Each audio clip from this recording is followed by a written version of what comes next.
Thank you guys so much for joining us tonight. One of the nice things about COVID, I guess, is that we can have these presentations and everyone can stay nice and cozy in their homes and still join us. So thank you for taking the time to sign on. My name is Keaton, and I'm the Executive Director at the Milton House. For those of you, if you're not familiar with the Milton House, we are the last authenticated underground railroad stop in Wisconsin that you can still tour.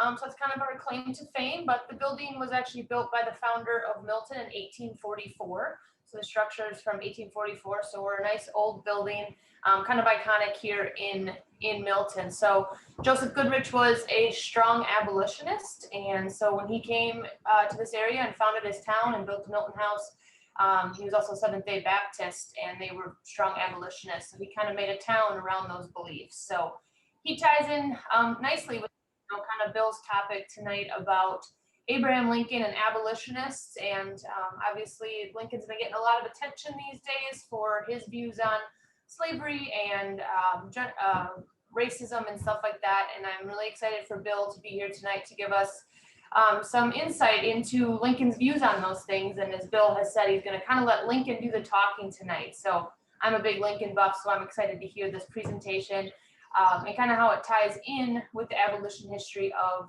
the Milton House and of the country. So I'll do a little introduction about Bill, and then I'm going to hand it over to him so we can get into the meat of the presentation. So Bill Wilson's a retired librarian, and he's an enthusiastic student of American history, especially presidential history, which is perfect for tonight. He's a native of Buffalo, New York, and he and his wife, Dr. Ethel Himmel, moved to Milton from Madison in 1998. They now reside in a home built in 1915 by the granddaughter of Milton founder and Milton House builder, Joseph Goodrich. So he's got a Goodrich connection as well. For the last 3 years, Bill's been leading the American Lives book discussion group at the Milton Public Library. Bill serves on the Milton City Council and represents the city of Milton on the Rock County Board. So with that, I'm going to turn it over to Bill. I'm going to mute myself and turn my camera off and enjoy the presentation. So thanks again for joining us. All right, thank you. Want to jump right in and say thanks to a couple of people here. Let me see, there we go, that'll start it. Some of these names are familiar to you since you just met Keaton and Ashley. The name George Deutsch is probably not one that you've seen before. George is from Erie, Pennsylvania. And I ended up taking a course from him a couple of summers ago. He had some wonderful Lincoln content. I contacted him and he shared a lot of his information with us. We may indeed ask George about the possibility of doing a session sometime in the future. Want to provide a little bit of context in terms of racial equality. Keaton mentioned that obviously is a topic of a lot of interest right now. And obviously that issue is a really complicated one in the United States. What we're going to look at tonight is just one little portion of that issue. And that portion is common misconceptions regarding Northern views about race in the period leading up to the Civil War, the role of abolitionists, and the legacy of Lincoln. The map that you see here, just as a reminder that the race issue is one that continued well beyond the Civil War and has continued all through the following century and now into the 21st century. The map shows lynchings between 1889 and 1918. So this is all post-Civil War, and virtually every state, with the exception, I think, of Utah, had lynchings, including 4 in Wisconsin and many in the South. So the remnants of the slavery issue continued for a long, long time. Here are some of the common false equivalencies that we're going to be dealing with tonight. One is that the North kind of equals anti-slavery. We're going to talk about the fact that the North was a whole lot more diverse than that in terms of their opinions. Another false equivalency we sometimes make is that being for the Union meant you were anti-slavery. And what we're going to find out is that often the people who were supporting the Union were compromising and saying, well, let the South do their slavery thing. So it's a false equivalency that we'll look at. We're in what was considered the West at that time, today's Midwest, and there's an assumption there that there's kind of an anti-slavery bent. And in fact, in the territories, and some of you may be familiar with Bleeding Kansas and Kansas-Nebraska Act and things like that, it really is quite false to think that the West was anti-slavery in the sense of wanting to have free Blacks come to that area or to our area, in fact. And in fact, the reason that was anti-slavery in many of the places was largely because they didn't want free labor coming in and diluting the labor pool. So we'll talk about that a little bit. Another common assumption is that Northerners were abolitionists, and in fact, some were, but the abolitionists were a pretty small group, and we'll talk about that. And then finally, equating Lincoln as an abolitionist, and that really is a false equivalency. And we'll talk about the fact that Lincoln was much more of a centrist in terms of his points of view. There are lots of other commonly held false assumptions. We're not going to have time to cover those, but believe me, there's some really interesting ones, including looking at some false equivalencies that relate to the opinions that people in the South had. Just to note that there are some language here that was commonly used historically that's going to show up in terms of historical texts. And then one caution, and that is we need to be careful not to fall into the trap of something that's called presentism, which is evaluating history by today's standards as opposed to understanding the context of the period. We need to kind of understand that period of time. On the other hand, we know that there's been an awful lot of revisionist history that's gone on, and that often history has been revised to kind of our liking and what we want to think, as opposed to how it really was. This is a person that I'm sure is a familiar face to all of you. You know, starting from, I guess, the early days, here's a conflict. We hold these truths to be self-evident that all men are created equal. And then in subsequent years, Jefferson talking about the fact that Blacks are, in his opinion, inferior to whites in the endowments of both body and mind. And that's a pretty common kind of a framework. And we find that thinking continuing well into the next century, the 1800s, and you know, and beyond that. The US Constitution, you may be aware, had the 3/5 clause built into it. In the Constitution, the 3/5 clause, this is the exact wording, treated people of color, didn't count Indians at all, Native Americans at all, and counted Blacks as 3/5 of a person.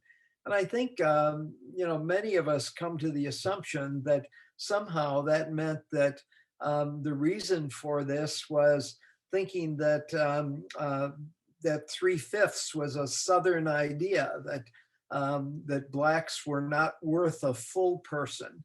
And in fact, almost the reverse is true.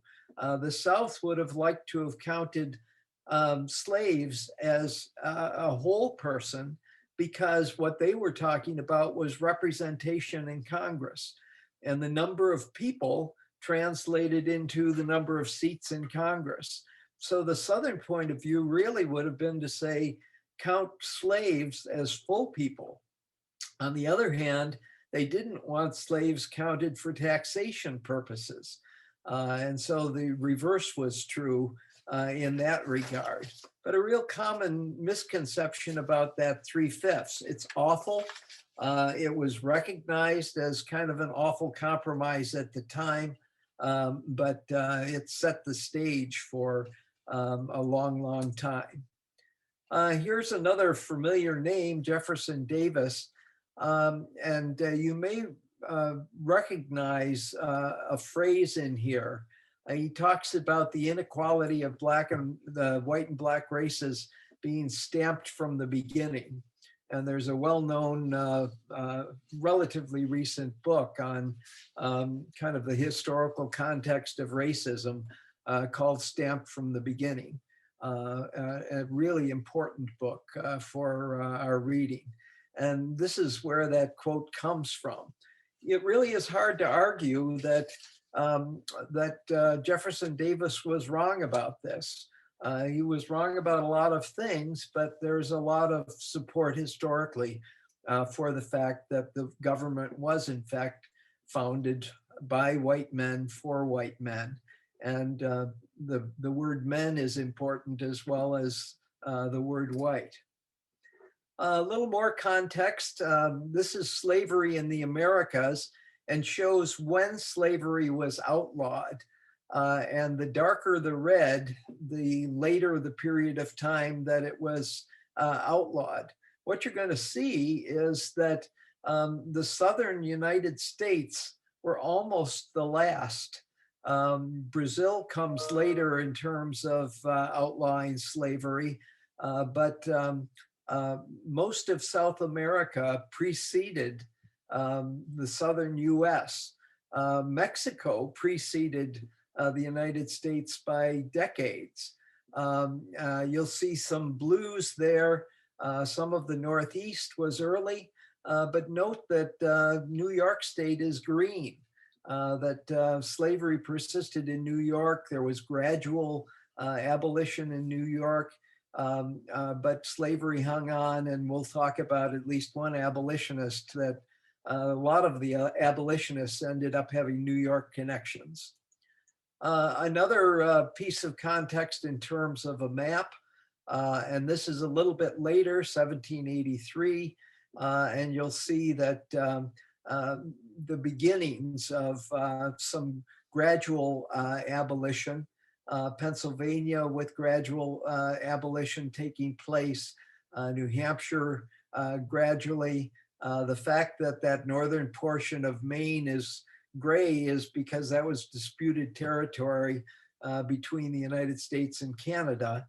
The British Empire had outlawed slavery earlier, so if it was Canada, it was anti-slave. The Northwest Ordinance, or what commonly gets called the Northwest Ordinance, is actually pre-Constitution under the Articles of Confederation. And what the Northwest Ordinance of 1787 did was establish the policies by which states would be admitted into the Union. It had sort of a precursor to the Bill of Rights, so spelled out some fundamental rights like trial by jury and religious freedom. It banned slavery in the Northwest Territory. So it said slavery was not going to be allowed. And, take a look at the map again there. It's Ohio, Michigan, Indiana, Illinois, Wisconsin.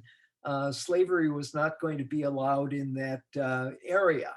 However, it also provided that fugitive slaves would be returned to their masters, so that while these territories were not going to have slavery, they were going to enforce something that later on gets codified into something that's called the Fugitive Slave Act that happened in 1850. The Ordinance of 1787 was reaffirmed by the first Congress. as the Northwest Ordinance in 1789, and so continued in force for a period of time, meaning that those territories were supposedly non-slave territories. US Constitution never uses the word slavery, dances around it. There is no prohibition of slavery. We mentioned the 3/5 clause being built into it, and it prohibited the importation of slaves. Didn't use the word slaves, but the importation of slaves after 1808. What it was cutting out was the migration or the importation of slaves. Didn't stop the slave trade, and that's a really important thing to note. One thing that you should recognize is the life expectancy of a slave wasn't very long. And so it didn't take a terribly long time before the majority of slaves in the United States were born in America as opposed to being born in Africa. So in fact, come 1808, there was a prohibition on importation, but not any kind of prohibition on slavery itself. Little context on Lincoln, born in Kentucky in 1809, which probably everybody knows. By that time, Kentucky was a state. It had been a state since 1792. Lincoln moved to Indiana in 1816, had a terrible childhood, really bad relationship with his father, was moving to Indiana the year after it was admitted as a state. So statehood had just recently happened there. Remember that Indiana had been part of that Northwest Territory. There was an awful lot of workarounds, the idea that there was no slavery in the territories. And the workarounds often involved indentured servant type frameworks that said, you're not a slave, but you're going to work for me forever or nearly forever for almost nothing. And so it was kind of two very different spins on the exact same thing. Lincoln moved to Illinois in 1830. Illinois had already been admitted as a state in 1818. It's important to know that that there weren't an awful lot of free blacks or enslaved blacks in many of the northern territories. Many of the founders really looked at slavery and thought perhaps it would die on its own. And we'll talk about that in a minute and why that didn't happen. A couple more maps and then we'll be done with our maps, but this is kind of the expansion of the states.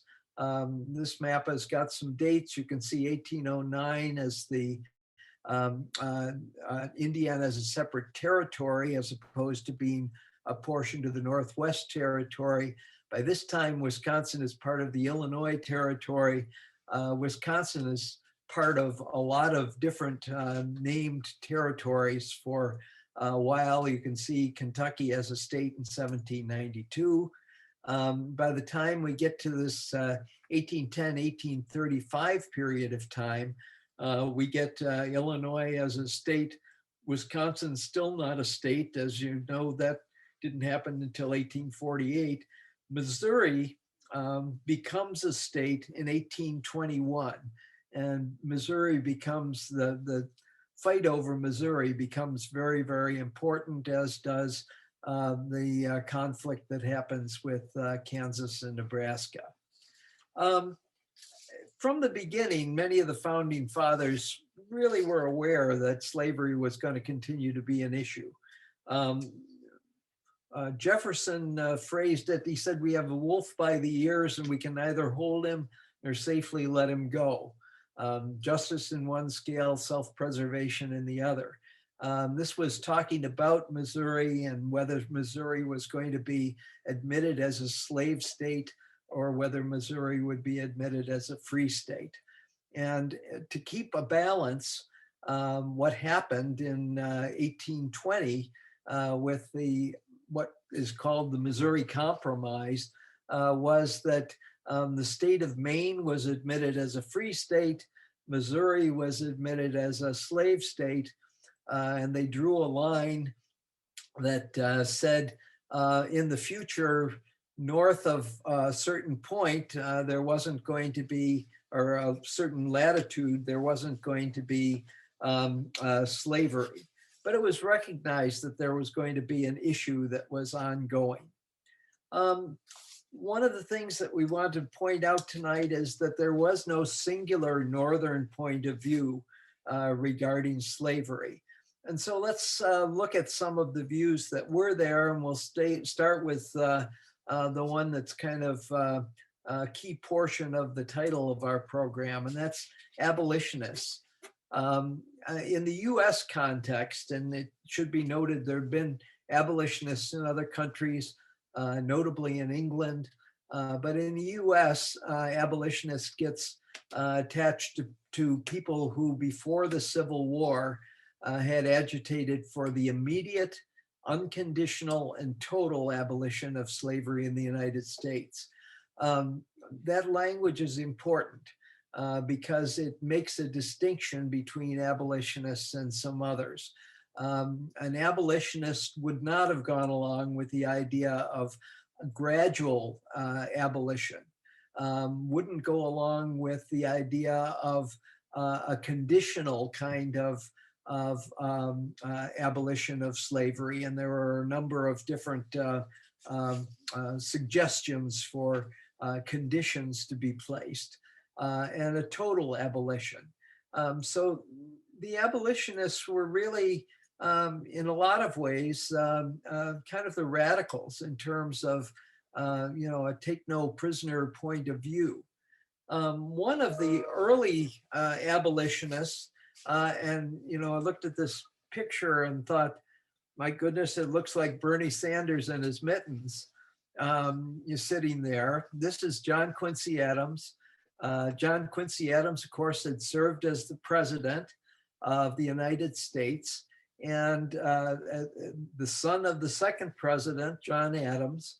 And in fact, after his presidency, went and served in Congress. He had actually been a senator at a time previous to serving as president, but he went back as a congressperson and was relentless in his efforts to introduce anti-slavery petitions. A lot of them had to do with slavery in the District of Columbia. In fact, if you were sitting in the Capitol building, you could look out the windows of the Capitol building and see cages in which slaves were being kept before being traded at the very active slave trading that took place in the District of Columbia. There were many petitions. A gag rule was introduced that said, essentially, we're not going to talk about slavery anymore. John Quincy Adams was gagged and not physically, but prevented from introducing new petitions looking at the question of slavery for a long period of time. One piece of information you may not know is that John Quincy Adams was involved in the Supreme Court case regarding the Amistad, the ship that, the slave ship that was the subject of a movie a number of years ago. Adams collapsed on the floor of the Congress, died a couple of days later, never left the Capitol building during that period of time. So actually died in the Capitol building. Next abolitionist is William Lloyd Garrison. If you want a context, and I already said let's watch out for presentism and gauging things based on today's standards, but if you want some sort of a comparison for Garrison, Bernie Sanders isn't a bad one. Not a compromiser, had his real specific ideas in terms of what was right and what was wrong, and wasn't about to compromise those. He was an abolitionist, a journalist, a suffragist, and there's a real crossover between the abolitionists and the people who supported women's suffrage. Many of the women in particular who are known as suffragists were friends and associates of Garrison, of Douglass, Frederick Douglass, and some of the other abolitionists. Garrison was one of the founders of the American Anti-Slavery Society. Don't want to get this one confused with the American Colonization Society, which comes a little bit later and is an entirely different thing. At one point, Garrison had to be secreted out of the United States, went to England for a year because there was a price on his head. The statement there, being in earnest and not equivocating, is perfect Garrison. Take no prisoners. An abolitionist who's a little bit controversial in some ways is Harriet Beecher Stowe.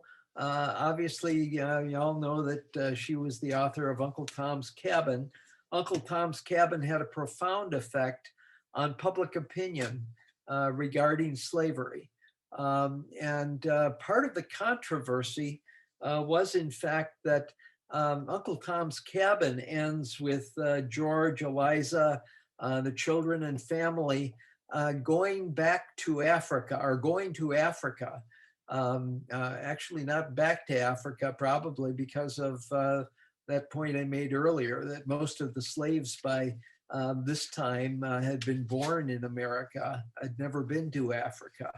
But that was controversial, and some abolitionists like Garrison sort of wrote her off in terms of being a real abolitionist, because she would take this position of colonization as being an acceptable sort of a course.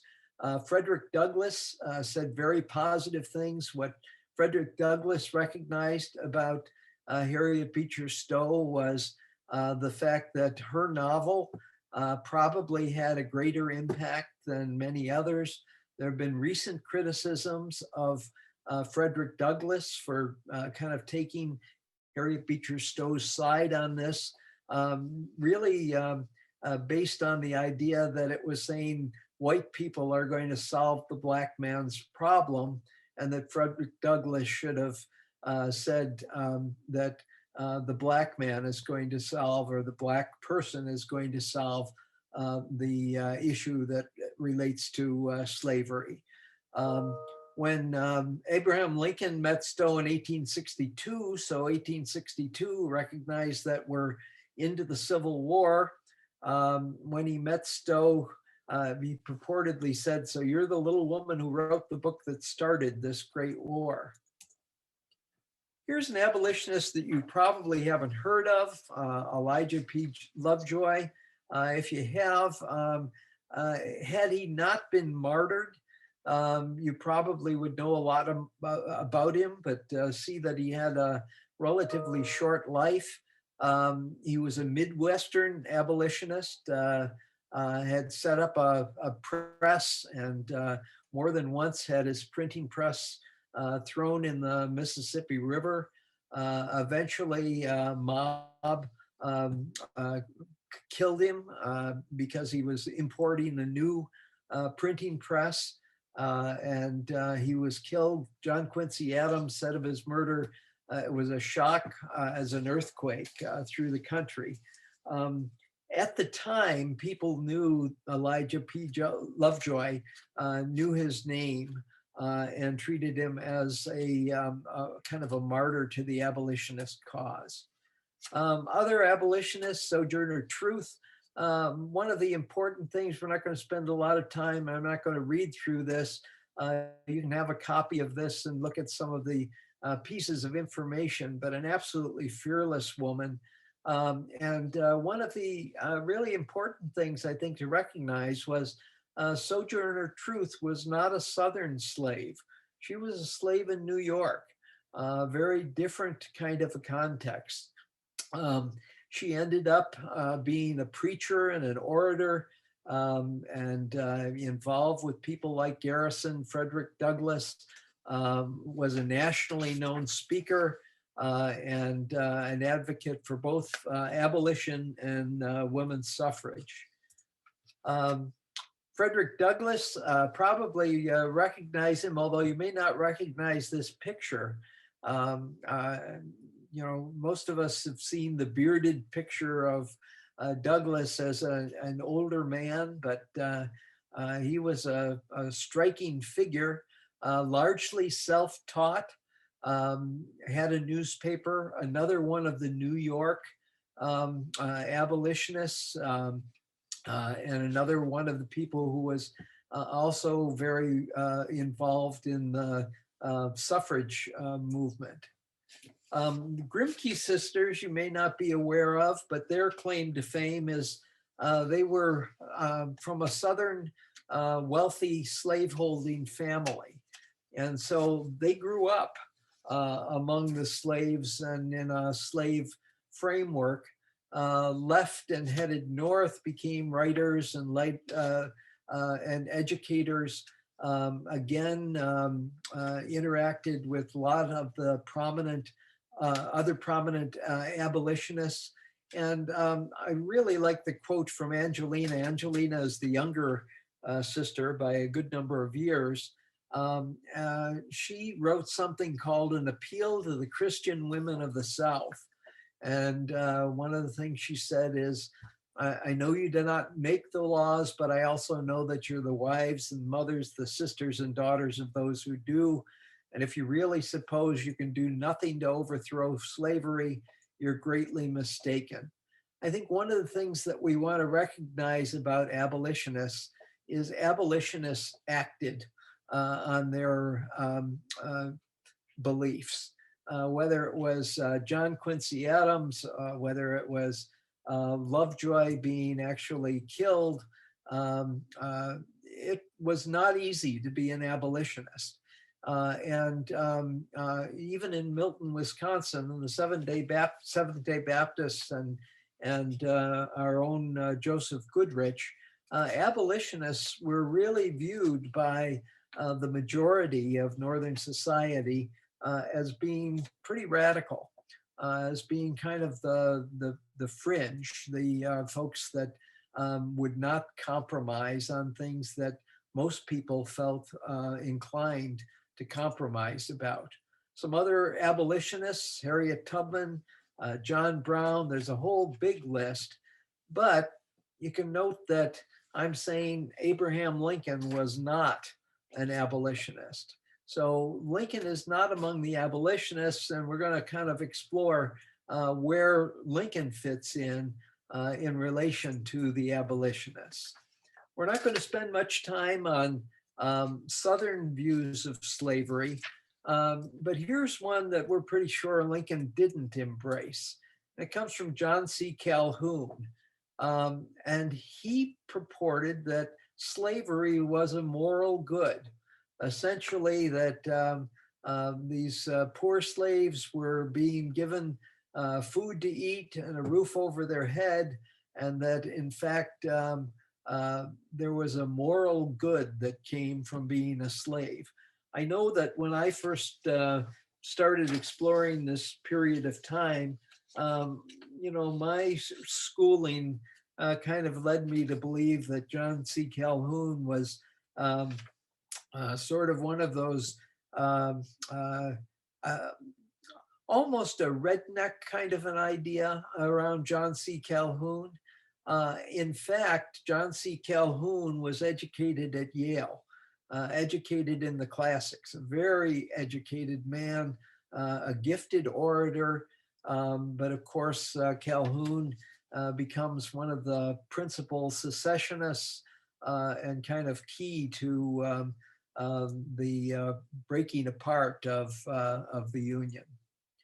Some of the other Northern positions that you might be a little less acquainted with, there are people called doughfaces. I don't know whether that's a familiar term to you, but we had at least 3 presidents who could be characterized as doughfaces. Doughfaces were Northerners who sympathized with the South. You got to recognize that saving the Union often meant what we need to do is we need to compromise with the South on the question of slavery. So pro-union really was, we'll do anything we have to do to keep the Union together.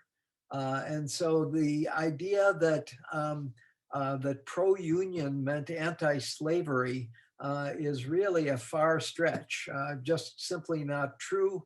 I know we've got at least one attendee tonight that comes from Millard Fillmore, a town in New York where Millard Fillmore's home is located. Millard Fillmore was a community do-gooder in lots and lots of ways. He became president when Zachary Taylor died, and he was instrumental in the passage of the Compromise of 1850, which is a really important one because it Compromise of 1850 overturns the Missouri Compromise that happened in 1820. Essentially says that no slavery in the territories doesn't apply anymore. And as part of this package of laws, there are actually 5 bundled together of the Compromise of 1850 was the Fugitive Slave Act. And that's a really, really important one. Later on, after he lost running for president after his short term expired, he was nominated. Most claim that he didn't even know that the Know Nothing Party was nominating him, but the Know Nothings were a group of people who were nativists. It was kind of a nativist party, anti-immigrant, anti-Catholic, as well as being anti-Black, kind of anti all kinds of things. Franklin Pierce was noted as someone who strictly enforced the Fugitive Slave Act, was a hero to some in terms of trying to keep the Union together. James Buchanan is often cited as the worst president, and we'll leave recent years alone. We won't go there, but he intervened with the Supreme Court in the Dred Scott case.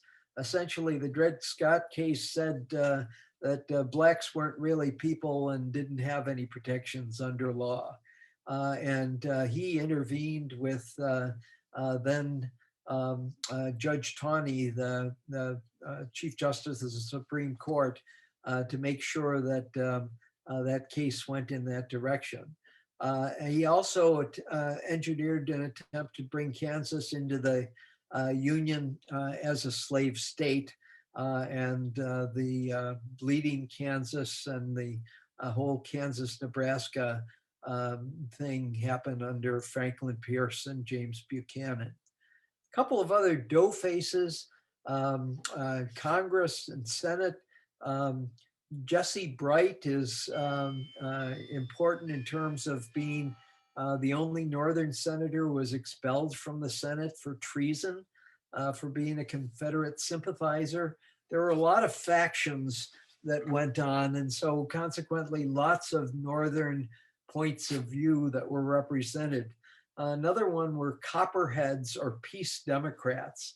The Copperheads got their name as a term of derision.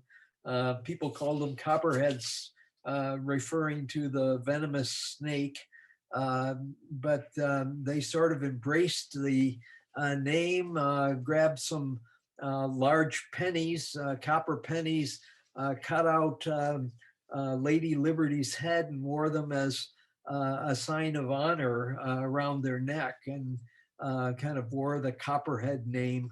But these peace Democrats were anti-war and kind of willing to do anything they had to do, including all kinds of concessions to the South. Note that some historians think that between 1820 and 1860, as many as 300 congressmen and senators qualified as being dough-faces, Northern sympathizers.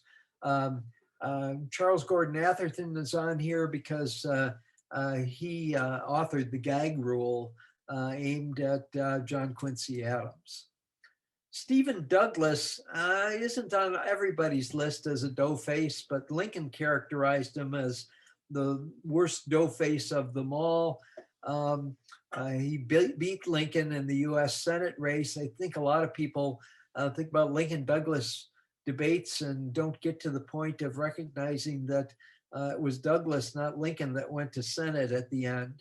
Lincoln actually got more votes, but because of something very similar to the Electoral College, in which the legislature made the determination, Douglas ended up going to the Senate. He promoted the idea of popular sovereignty, kind of let the people choose in the Kansas-Nebraska issue. Douglas frequently tried to kind of have the best of both worlds, and down the middle of the road in a lot of ways. And I think that Lincoln saw his compromising as a bit too far, but we're about to see some of Lincoln's compromises as well. Colonization is a whole nother streak, and the colonization idea is that we're going to send the blacks back to Africa. Remember that I said, by the time we get to the 1820s, 1830s, most of the blacks had been born here. The importation had been cut off earlier than that. And so those slaves that were at the end of that importation of slaves into the United States were beginning to die off. The idea was to colonize Africa, that white people and black people couldn't live together, and that in fact it was better for them and better for us to separate them. Madison talked about slavery as being the original sin. So, Madison, kind of father of the Constitution in a lot of ways, was a bundle of contradiction, a slaveholder himself, at the same time recognizing and calling slavery the original sin of African trade, and recognizing that it was an ongoing issue. I do want to point out something about the founders in terms of what they thought about slavery. Many of them thought that slavery was just going to go away, that it would kind of die on its own, essentially as the soil was used up by the tobacco products. Tobacco took everything out of the soil, didn't put anything back into it. But then along came the cotton gin and created a whole new market for slaves. So some of the founders really thought slavery will die out on its own because there won't be a market for slaves. That turned around with the need for slaves in the cotton fields. James Monroe, the next president, fifth president of the United States, signed the original Missouri Compromise, supported the American Colonization Society, and was kind of a person who was recognized by the American Colonization Society. They actually bought land. Liberia came out of that. And in honor of James Monroe, named the capital of Liberia Monrovia. So that's where the name Monrovia comes from. Colonization advocate, really important one, Henry Clay. And Henry Clay is Lincoln's model, the great compromiser, involved in both the Missouri Compromise in 1820 and the Compromise of 1850. Really saw slavery as a moral issue, even though he again was a slaveholder. Lincoln really characterized him as his beau ideal, almost idolized Henry Clay. And it was for a lot of reasons. Henry Clay was a supporter of something called the American system, which is a lot of money for infrastructure. Lincoln was very interested in commerce and transportation, railroads, the trade on the rivers and so on. So what we have following is that Lincoln was really a pretty active colonization advocate of kind of saying that blacks and whites couldn't live in the same space, that it would be better if the blacks were sent to Africa. One other group, radical Republicans, Thaddeus Stevens, you may recognize if you saw the Lincoln movie. He plays prominently. This is the Tommy Lee Jones character in the movie. Was a congressman who really criticized Lincoln as far as Lincoln's slowness to embrace an anti-slavery position. Was involved in the Underground Railroad.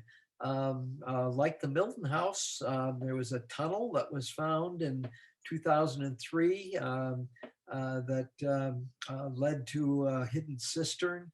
A leading proponent of the 13th Amendment, and that plays prominently in the movie, which is based on the Doris Kearns Goodwin book about Lincoln, Team of Rivals. Another one of the radical Republicans, important, Charles Sumner, similarly highly critical of Lincoln for being too moderate. The words that got him caned are the ones that are down below here. But the caning that took place in the Senate chambers on the floor of the Senate, Sumner was very nearly beaten to death. He never fully recovered, although he did continue as a senator for quite a number of years after this event. Remember, we're not too terribly far removed from the period of duels and things that you did for your honor. The person who caned Sumner felt that one of the people that Sumner was addressing, the person he's talking about here, the senator from South Carolina, was in fact a relative of the person who did the caning. And so he was taking up his honor and nearly beat Sumner to death. Into Lincoln and looking at Lincoln's core values and Lincoln's evolution. From 1825 to 1828, I said that Lincoln had a pretty awful childhood, and his relationship with his father was particularly awful. In 1825, Lincoln would have been about 15 years old. And for about 3 years, because Lincoln's father was in financial straits, Lincoln's father essentially sold Lincoln to other people, basically as a slave. And the reason that Lincoln said, "I used to be a slave," was that he was working for these people, working long, hard hours, and the money was going to his father. He never saw any of it or any of the benefit of it, was working away from home. What that turns into is one of the precepts that follows Lincoln, and I think really defines him in some ways. And the statement from 1847 below really says that people deserve to benefit from the fruits of their labors. And when he looked at slavery, that was something that wasn't happening with slavery. People were laboring, but they weren't getting the benefit from that labor. and he frankly thought that was wrong, and that influenced many of his thoughts. Another seminal event for Lincoln was his trip to New Orleans. This happened immediately after that period that we were talking about where Lincoln said he was a slave. Upon turning 18, Lincoln gets out of there, gets away from his father, sees some possibility for making some money. By this time, he's moved to the New Salem area in Illinois. It's an active river town at that time, and hires on to take a flatboat full of products grown in the North and manufactured in the North south to New Orleans. And he and the owner of the enterprise that created the goods that were being sold along the way take a trip to New Orleans. In New Orleans, Lincoln observes a slave auction. And this is the information that comes from the Michael Burlingame biography of Lincoln. And he quotes Lincoln as seeing the treatment of young females in particular at the slave auction and being revolted and saying that that was a disgrace. There are a couple of other instances where Lincoln sees slavery up close, and those visions stick with him. Know that at this time in Illinois, there are very, very few Blacks at all. Remember what I said about Indiana, Illinois, and then moving on out to Kansas and Nebraska. The effort there was anti-slavery, but it really was based on, we don't want any Blacks at all. We don't want them diluting the labor market. We're poor, we need the jobs. And so the framework is different than you might on the surface assume. In 1855, Lincoln writes a letter to Joshua Speed. Joshua Speed is someone that he knew from Illinois. Joshua was the son of a plantation owner from Kentucky, but was running a general store in Springfield. Lincoln, for a short period of time, became a business partner with Speed. Even though they had some very different views, they became fast friends. And Speed had written Lincoln a letter kind of complaining about the fact that Lincoln was saying there shouldn't be an expansion of slavery into the territories. And at that point, territories meaning the far west, the Kansas, Nebraska stuff. And he talks about a trip that he and Speed took and seeing slaves shackled together, and the fact that that's a recurring vision that that Lincoln has. What he continued to say to Speed was what he was opposing was not slavery itself, but the extension of slavery into these new territories. In describing himself, Lincoln talked about know-nothings. And I mentioned know-nothings being what was the American Party. They were know-nothings because they were trained to, when people asked them about their beliefs, to say, I know nothing. And so they got that nickname. But it's kind of telling down below. He said, we started with all men are created equal. We've moved to all men are created equal except Negroes. And if the know-nothings get control, it's going to be all men are created equal except Negroes, foreigners, and Catholics. This is an interesting one. In the Lincoln-Douglas debate period of time, we find Lincoln saying some of the things that by today's standards we might find most reprehensible. Here's Lincoln saying, let's send the Blacks to Liberia. And note, it says to their own native land. none of these people were from Liberia. Liberia was a wasteland when it was first created almost. They were from other areas of Africa. And in fact, almost all of them by this time had been born in America, had never seen Africa. Lincoln did come to a recognition, and by 1858, he had come to that recognition that it simply wasn't going to happen, that colonization wasn't going to happen. But he wasn't being critical of the Southerners. He was saying, I don't know how to solve this either. How can I complain about you if I don't know what to do about it? Lincoln could dance and take politically popular stances.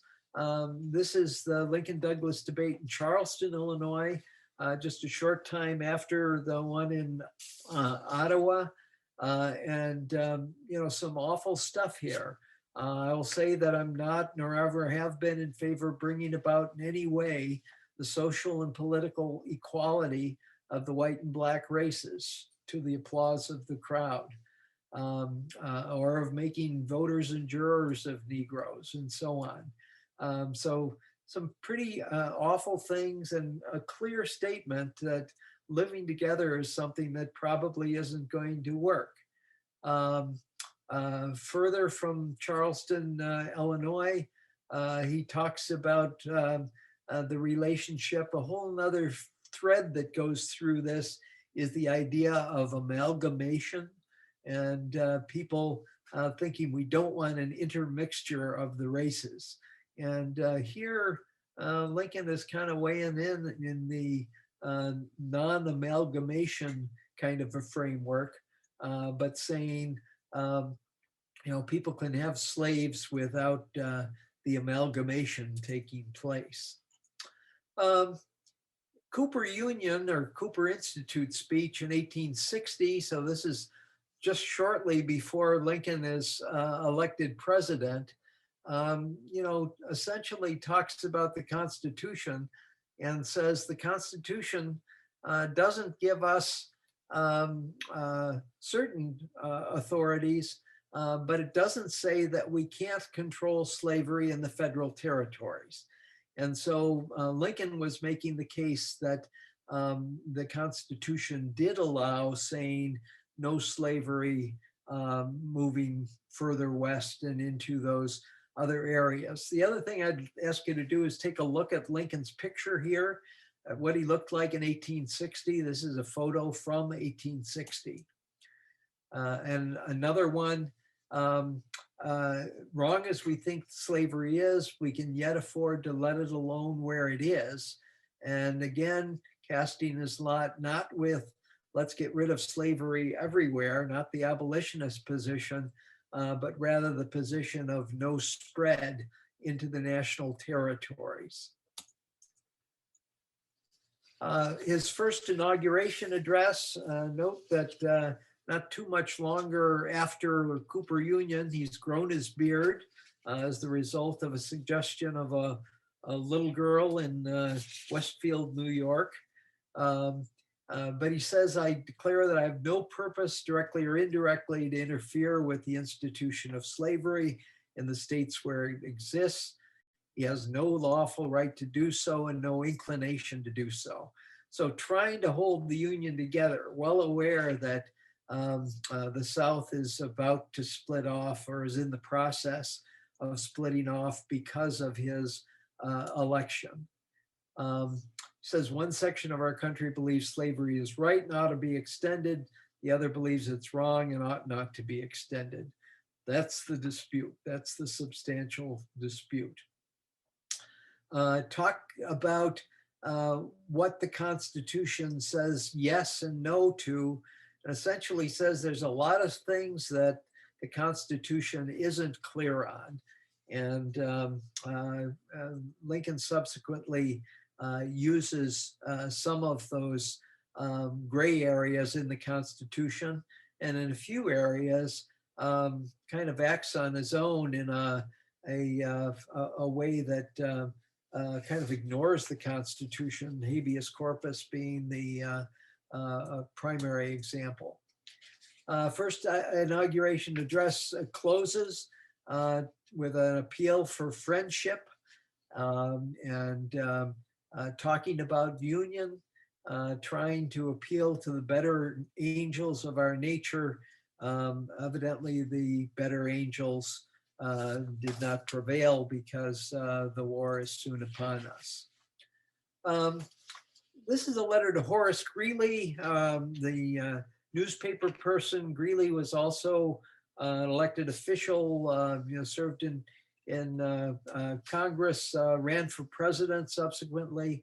But this is Lincoln making it pretty clear that his paramount object is to save the Union, and that if he could save the Union by freeing all the slaves, he'd do it. If he could save it by freeing some and leaving others alone, he'd do it. If he had to leave them all slaves, he was going to do it. He was about saving the Union. In the end, I think he decides that the way to reinstate the Union or create the Union again is doing away with slavery. So he makes one of those choices, certainly not an easy one. 1864, he's kind of growing in the direction if slavery is not wrong, nothing is wrong. By the time he gets to his second inauguration address, this is what he looks like. This is what 4 years in office does. Let me go back to one of those prior pictures. This is 1861. Here's 1860, just before he's elected. And here we are in 1865, 5 years after Cooper Union. The Civil War and the issue of slavery absolutely tore at Lincoln. He was a tortured person in many, many ways. Used his humor to deflect some of that stuff, but had a lifelong issue with depression. It's really important to kind of understand what was happening in Lincoln's mind. The war came. Here he says, we both read the same Bible, pray to the same God. Each of us invokes his aid against the other, and essentially says, God's not answering either of us. There's another quote where he says, we both can't be right. And in fact, both of us might be wrong. And so, invoking the Bible and invoking God is something that was commonly done by both sides in the conflict. Second inauguration address, the war is concluding. He's sort of making an appeal for the Union to come back together as moving towards Reconstruction, and saying we're going to kind of forgive and bind up our wounds and move forward from here. In his final speech, he says it's unsatisfactory to some that elective franchise is not given to the colored man. And you can see he's still kind of, in between on some of this stuff. He's deciding, well, since some of the blacks ended up serving as soldiers, and that's an outcome of the Emancipation Proclamation and creating new troops. A lot of people say that some of what the steps that Lincoln took were about creating a new pool of people to fight. But he was willing to grant the right to vote to the very intelligent and those who served our cause as soldiers. So still not totally in that direction. This is his final speech. Johns Wilkes Booth is in the audience for that speech, and Wilkes turns to the friend that he's with, and this is his comment. And in fact, that was the last speech that Lincoln ever made. I'm hoping that you've gained a little bit of insight into Lincoln. You know, my opinion of Lincoln, if you view him in terms of the framework of the times, he struggled mightily with the question of slavery. He evolved in many ways on the issue of slavery, but by today's standards, you can understand why some people are abhor some of the statements that we read and have kind of modified some of their opinions on Lincoln. I still hold Lincoln to be, you know, certainly among the greatest of presidents, certainly one of the greatest of the presidents, and certainly guided by a moral compass and trying to do the best that he could. And with that, we're going to turn to the opportunity for people to ask questions.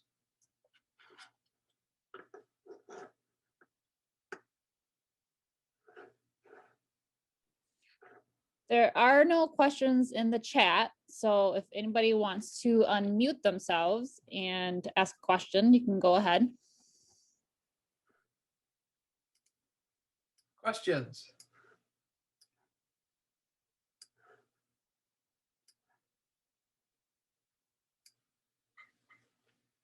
If you don't have questions, I'll ask a few. I have one, Bill. What are your thoughts on his changing views over time? I mean, how much of that was due to exposure and to other ideas and the Civil War itself and seeing how people were behaving, and how much of it was just due to an evolution of his own personal opinion or societal changes? Yeah, I think it was a little bit of each of those things. I think that there were events. There's one event recounted where one of the black soldiers confronts Lincoln as Lincoln was really big on going out to the field. You know, came very close to the battle on many occasions, and at one point, one of the not newly enlisted, but one of the African-American soldiers confronts Lincoln about the unequal pay that black soldiers are receiving, or unequal rations and all kinds of things. I think events like that did affect Lincoln. They started to humanize this experience. And where Lincoln got close to real human beings that were not the same color that he was, that really seemed to have more of an impact than anything else. So, you know, the slave auction, seeing the slaves in chains on the boat with Joshua Speed, his encounter with the black soldier. I think that those things made a difference because these were real people. And at the same time, you know, there are many critics that hold that what Lincoln was doing was what was politically expedient in a lot of ways. The Emancipation Proclamation, you know, if you were to ask most people on the street, most people would say the Emancipation Proclamation freed the slaves. Well, it really didn't free many of the slaves because it said the slaves in the states, the territories that had seceded were going to be freed. Didn't have anything to do with slaves in Tennessee, for example, which was held slaves but had not seceded at that point. So, you know, some people say political expediency and write it off. I think he really evolved. And I think it's a combination of being involved. He had, you know, going back to Doris Kearns Goodwin and the Team of Rivals stuff, Seward, who was his Secretary of State, was very, very well acquainted with many of the abolitionists. Some people put Seward on the abolitionist list even, but Seward knew people like Frederick Douglass, and these were folks that were kind of in his realm. I get a feeling based on seeing some of the rewriting, for example, Seward did a lot of speech writing for Lincoln, and Seward's hand is in some of the both the inauguration speeches, for example. And I think Seward may have had an impact as well. Other questions? Bill, I have a question here. Yep. Did everything that Lincoln went through in his first term, did it deter him from running for a second term? Or why, we talk about Abraham Lincoln as one of the greatest presidents ever, and I agree with you on that. But why was he only a one-term president? Well, he wasn't. He was a two-term president. It's just that his second term lasted all of 3 months. So that's true. I get that. So he was elected for that second term, and I think he was elected for the second term because he didn't see any way other than running for president. He was in the midst of it. The war was finally turning. I think that his great hope was that there could be a reconstruction in the framework of his second inaugural speech of conciliation and treatment of the Southerners with a great degree of compassion and so on. It's interesting to note that Lincoln finally won with a general that had similar kinds of thoughts. Grant was finally the general that, or one of the generals that helped turn things around. Grant was very much, he was the one at Appomattox that, said to Lee, your people can take their horses because they're going to need them to plow their fields, and they can take their sidearms with them. That sort of conciliatory talk, I think, came through. So I think Lincoln thought he wasn't finished yet, and that there was an opportunity to finish what he had started. Bill, Leanne here. Yep. Kind of along that line, in your readings, and I think we talked about this a little bit in the American Lives discussion on Lincoln, the what if he had lived, and how would Reconstruction have differed? How potentially could America look different today than with the Jim Crow laws and things that happened after his death and then the Reconstruction?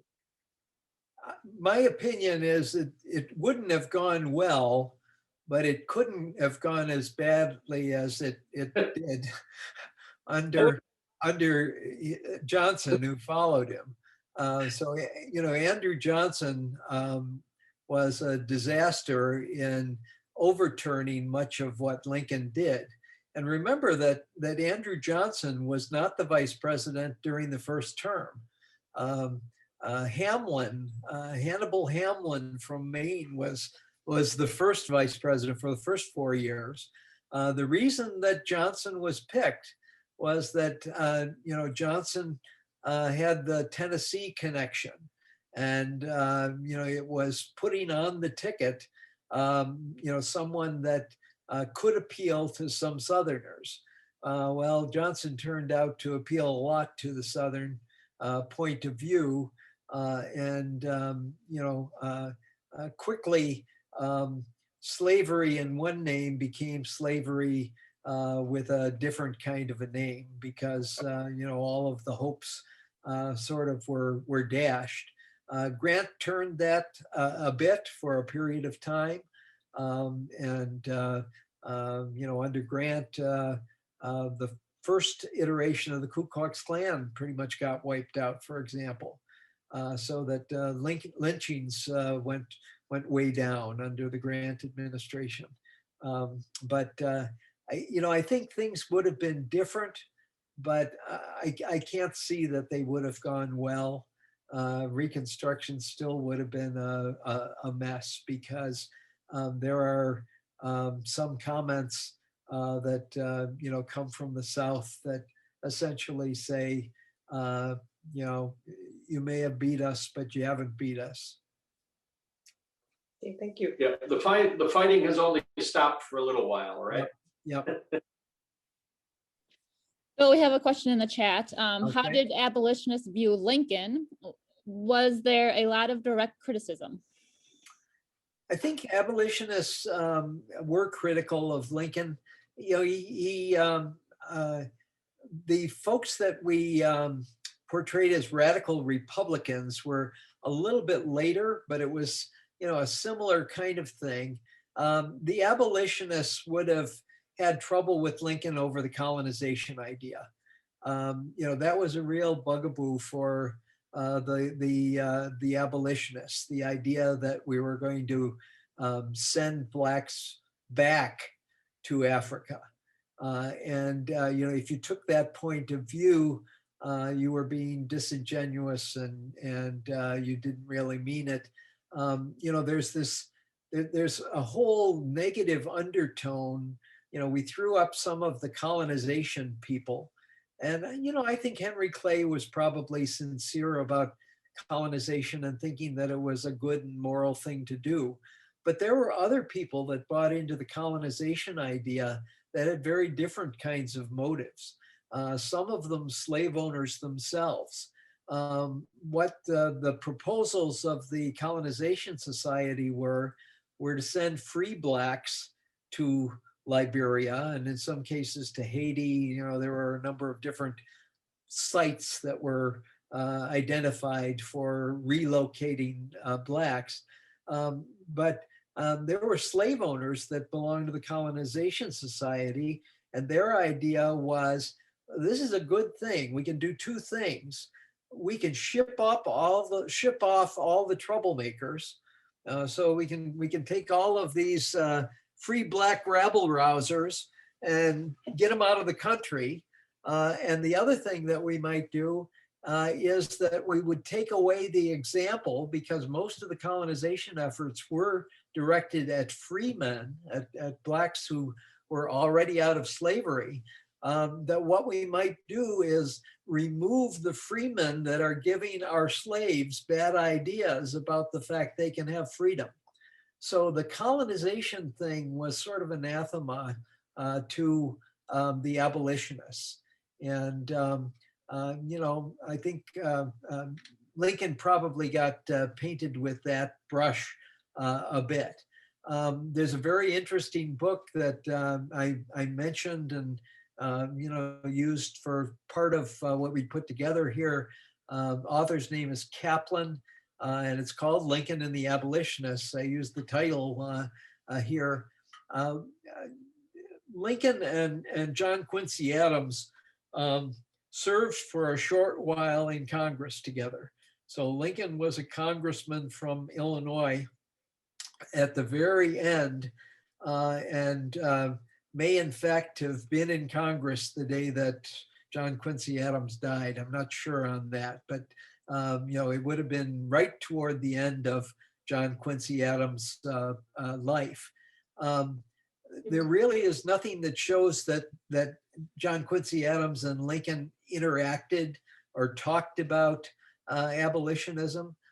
They voted the same way on many of the issues. So that there were areas where Lincoln and the abolitionist cause did coincide.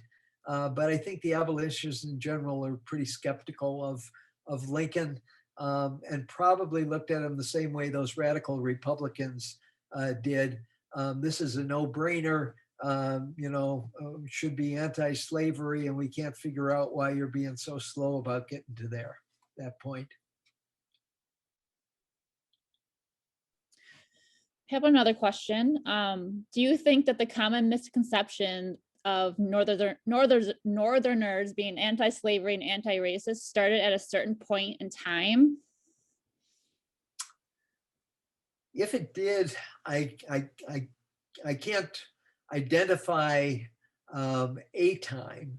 What I will point out after having read through the U.S. presidents, martyrdom brings with it some benefits for one's legacy.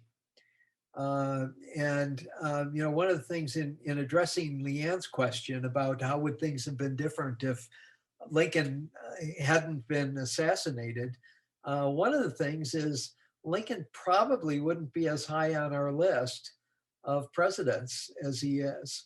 In the same way that Kennedy achieves sort of a sainthood status in some ways.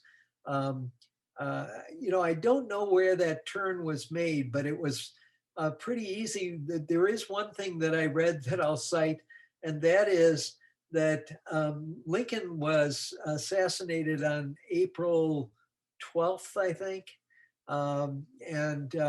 It almost coincided with Easter that year.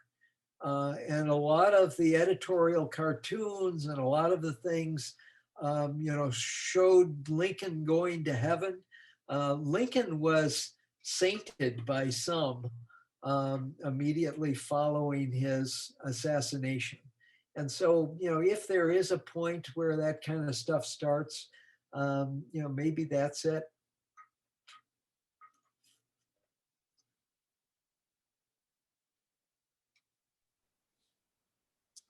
Bill, I got another question for you.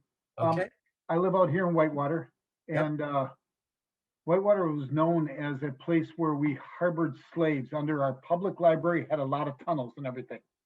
And I'm just curious, was Lincoln in favor of that? Did he know anything about that was happening in the North, and where the slaves were coming up and actually getting hidden and get moved up north, if you know what I'm trying to say?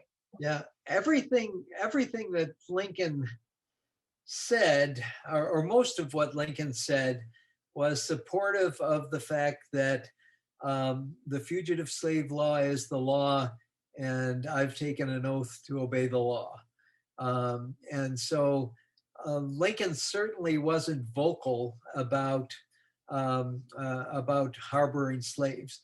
The abolitionists were activists.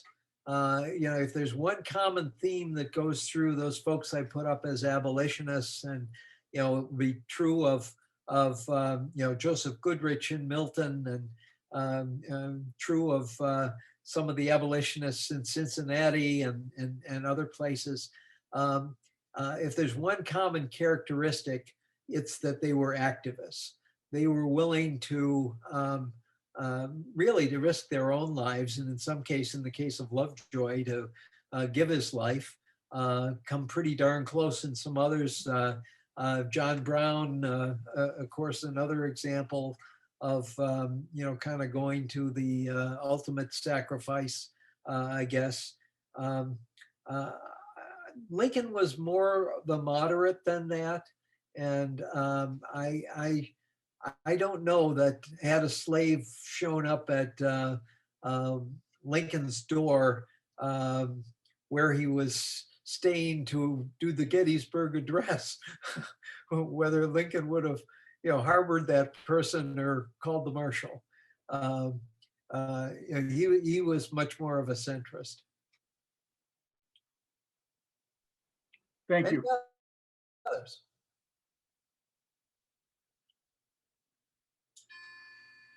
Well, I certainly enjoyed this and enjoyed the interaction. We would encourage you to do some additional reading. We'll kind of post some of the, Ashley mentioned that we will post the YouTube, and we'll also provide a copy of the PowerPoint slides. Along with that, I can provide a couple of items to add to your reading list. Lincoln and the Abolitionists is one. That item that I provided, I don't know whether everybody saw the fact that Knox College has got free access to the Burlingame biography. Burlingame is wonderful in terms of if you really want a full coverage of Burlingame, take a look at, or of Lincoln, read Burlingame. Lots of people know about the Carl Sandburg biography of Lincoln. Excellent in a lot of ways, but there were a lot of things that Sandburg simply didn't have access to. Burlingame turned over every stone that was possible to find kind of deep information. And if you read the 2 volumes of Burlingame, and I doubt that you'll read the 2 volumes online, you can for free, but it's pretty tedious. If you read through those 2 volumes, you're going to come away thinking you know Abraham Lincoln pretty well. Thank you. Bill, I want to say thank you for providing such great information tonight. And I do want to tout the library and the Milton House that we're working on creating an Underground Railroad collection, a book collection at the library.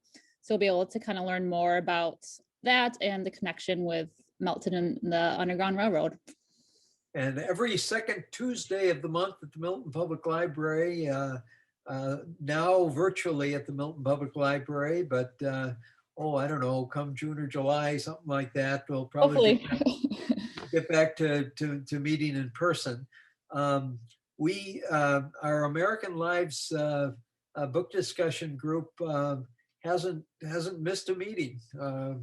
I think we may have met in last March, because it was early in March, and went virtual immediately after that. So we've continued on. We're off of the presidents now. We're on to a series of looking at American women who made a difference. This past month, we looked at Sojourner Truth, at Harriet Tubman, and at Harriet Beecher Stowe. And this coming month, we've got some women who were involved in the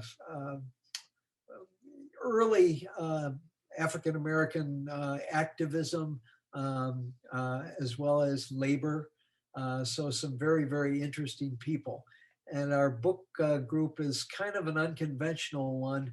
There's not one book that you have to read. We encourage you to read about certain people, and then we bring kind of different points of view. The idea being that if you just read one biography of a person, it might be very slanted in one direction or another. If you read multiples, you might get a fuller picture of what that person was like. Thank you again. Thanks. Thank you, Bill, and thank you for everyone for coming. Thank you. Thank you, Bill. For now.